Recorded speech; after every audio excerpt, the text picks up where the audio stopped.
man, was that a great setup for Batista Orton. Because I couldn't remember them doing that as a singles. Do you remember them doing that as a singles match on a pay per view before? Um,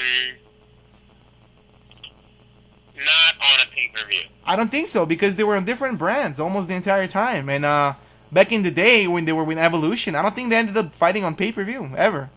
No, I don't believe so either. So I think if So Batista's when Orton recovers from the wreckage of his motorbike, then maybe they could do that match. okay, can we talk about this? Yes. This seems so fake.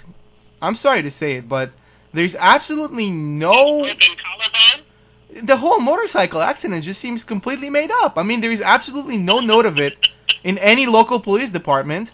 There is absolutely no note of it in any media source over there in St. Louis where he lives.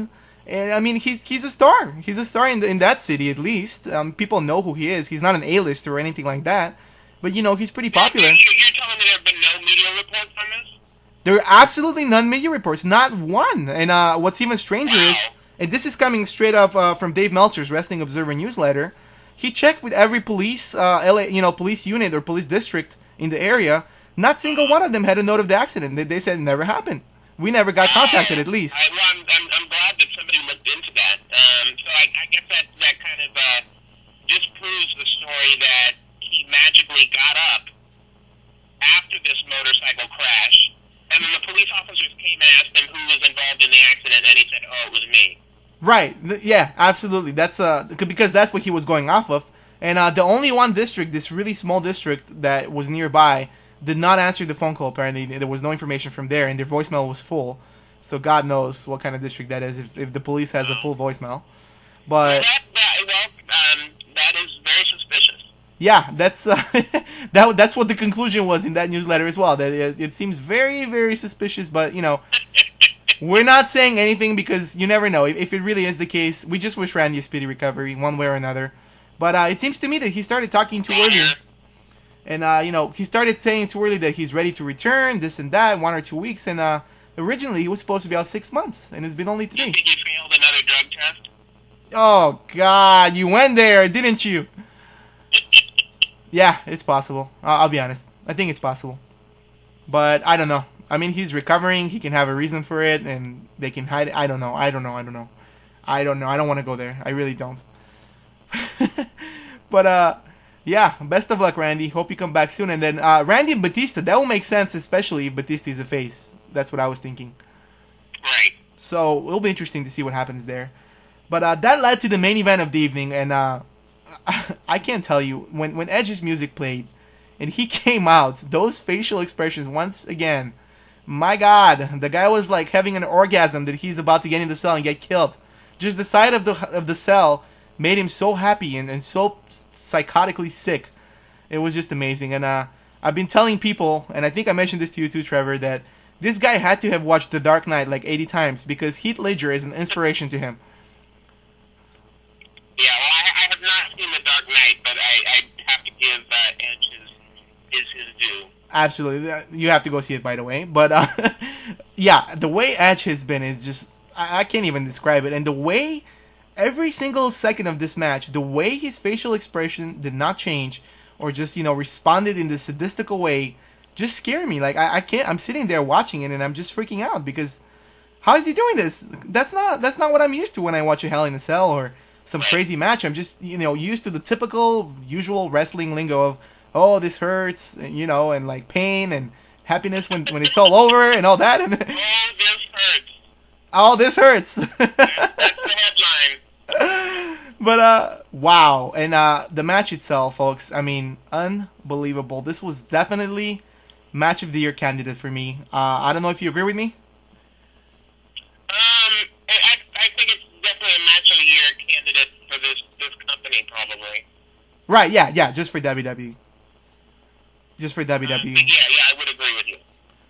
Amazing. The spots they had come up with, the way the match was planned out. I mean, first of all, it was a spot fest as we expected, but that's okay. That's what we expect when we buy the pay-per-view with this kind of match on it. So I defend that move. I think it's a good move. That's what people bought, the pay-per-view for. That's what they wanted to see, and I love that they had Undertaker take this abuse for so long. Edge was completely dominating the first part of the match. Then Undertaker came back and he just released a whole new level of evil, so to speak, on Edge, and he was copying his moves. He hit the camera shot, which Edge hit him with, at the last Hell in a Cell, and he hit the spear at one point in time. I mean, he was just copying all his moves, and then at the end of the match, after he won, he came back and just sent him down to hell, literally. Yes. How about those flames? And really, let's thank the Undertaker for making an appearance tonight. That was very gracious of him to get. I'm always appreciative when the king can make an appearance. Yes, we're very thankful. you seem to always enjoy Undertaker's schedule, don't you? Yes, I absolutely. I mean, it just seems very relaxed to me. It's getting to the point that where he returns every year, they don't even promote it anymore because it doesn't do anything. They're just, people are so used to it now that it just doesn't do anything for ratings or buys, so they just say he's back. His spirit is constantly a presence. Oh, absolutely, and even if he isn't actually there. Yes. And were you shocked that Taz didn't mention Bam Bam Bigelow when the ring broke? No, I wasn't shocked.